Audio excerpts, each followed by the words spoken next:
2023 में तुवालू ने साइन किया था एक अग्रीमेंट ऑस्ट्रेलिया के साथ। उनके सिटीजन्स माइग्रेट कर सकते हैं एंड तुवालू की स्टेटहुड कंटिन्यू करेगी even after the island physically has disappeared beneath the ocean. A nation is preparing itself for legal survival even after it ceases to exist geographically. इसके context में UPSC ने 2023 में एक सवाल पूछा था, How are climate change and sea level rise affecting the very existence of many island nations?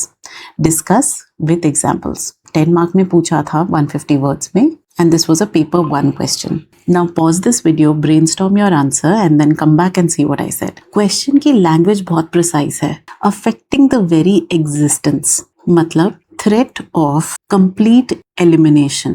इन्होंने discuss with examples बोला है. So you have to name the countries, name the islands and talk about their specific problems. तो ये कौन से island nations की बात कर रहे हैं?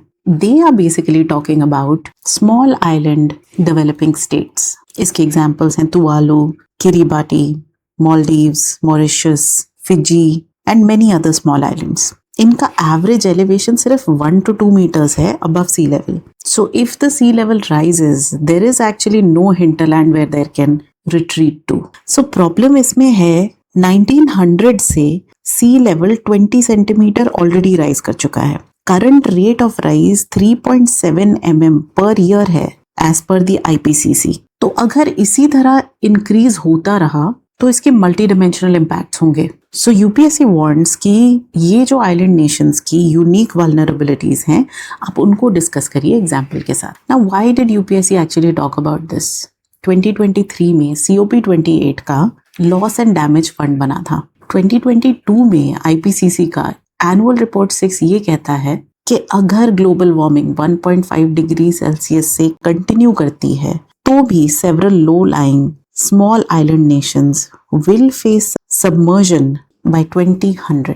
ये सब होते हुए 2024 में COP29 and Fallapelli Union में तुवालू और ऑस्ट्रेलिया ने ये अग्रीमेंट कर लिया कि वो अपनी स्टेटहुड कंटिन्यू करेंगे even after they are totally submerged, so that their legal statehood remains intact. So when you're writing this answer, आप इस तरीके से शुरू कर सकते हैं.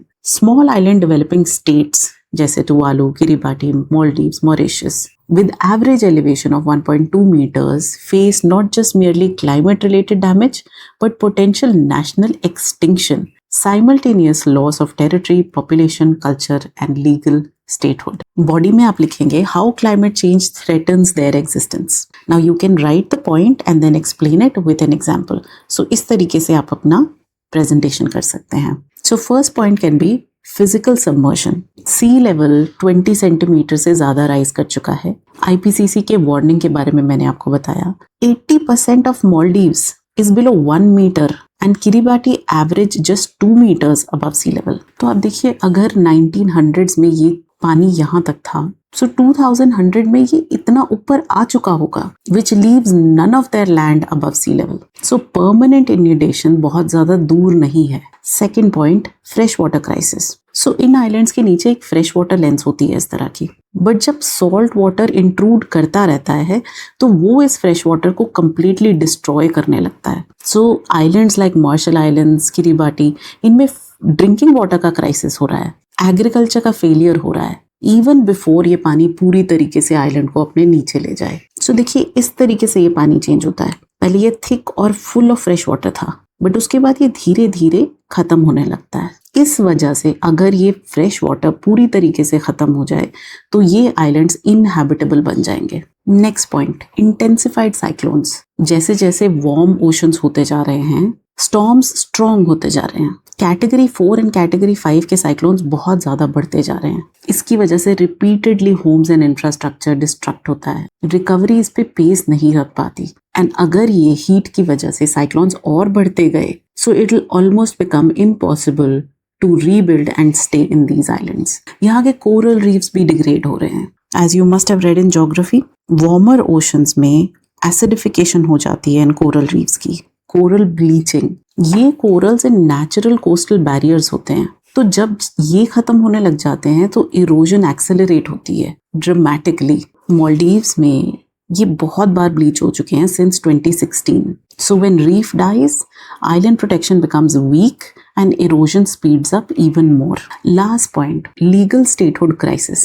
UNCLOS के हिसाब से statehood के लिए habitable land and economic life की जरूरत है. It's a criteria. If nation is physically submerged, तो वो अपनी exclusive economic zones खो देता है, maritime jurisdiction खो देता है, एंड इंटरनेशनल लीगल पर्सनहुड भी खो देता है. इसको काउंटर करने के लिए किरिबाटी ने फिजी में लैंड परचेज किया है. So this becomes their long term adaptation strategy. इसी तरीके से टुवालू ने ऑस्ट्रेलिया के साथ अग्रीमेंट किया है. सो जब लैंड डिसअपियर हो जाता है, सॉवरेनिटी एंड लीगल आइडेंटिटी एक बड़े रिस्क फैक्टर में चले जाते हैं. सो ये सारे पॉइंट्स एक्सप्लेन करने के बाद विद एग्जांपल्स आप अपने कंक्लूजन पे आएंगे. अनदर ऑप्शन इज, इसी आंसर में आप एक टेबल बना सकते थे बॉडी में, जिसमें आप पॉइंट लिखते, उनको एक्सप्लेन करते एंड फिर एग्जाम्पल के साथ सब्सटैंशिएट कर सकते थे. Remember it's a 10 marker. आपको नॉलेज जितनी भी हो, आपको उसको कंप्रेस करके लिखना 10 मार्क्स में ही है, which gives you hardly 2 pages. So we can conclude like this. Island nations contribute less than 1% of global emissions, yet face national extinction. अब ये देखिए, इन्होंने डैमेज इतना कम किया है, बट ये एक्सटिंक्ट हो सकते हैं. ये डिमांड करते हैं कि ये जो 1.5 डिग्री सेल्सियस पे रुकने का कमिटमेंट है, उसे फॉलो किया जाए, लॉस एंड डैमेज फंड को ऑपरेशनलाइज किया जाए एंड लीगल फ्रेमवर्क्स को स्ट्रेंथन किया जाए. So this is how you can handle this question.